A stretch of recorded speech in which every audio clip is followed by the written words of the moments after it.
رسول اکرم صلی اللہ علیہ وسلم کی ایک پیشن گوئی تھی جو پوری ہو گئی۔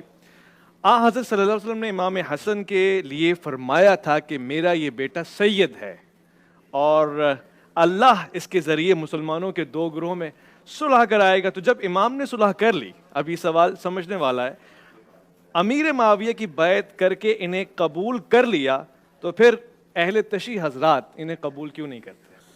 یہاں پر امام حسن فرزند رسول ہے اور خلیفۃ المسلمین ہے، اور خلیفۃ المسلمین ان کو کسی فرد نے نہیں بنایا، امت نے بنایا ہے حضرت علی کی شہادت کے بعد، ٹھیک ہے؟ اور انہی اصولوں پر، جن اصولوں کو اس وقت کم از کم مسلمانوں کی ایک بہت بڑی اکثریت قبول کرتی ہے، انہی اصولوں پر حضرت امام حسن کو خلیفہ بنایا گیا۔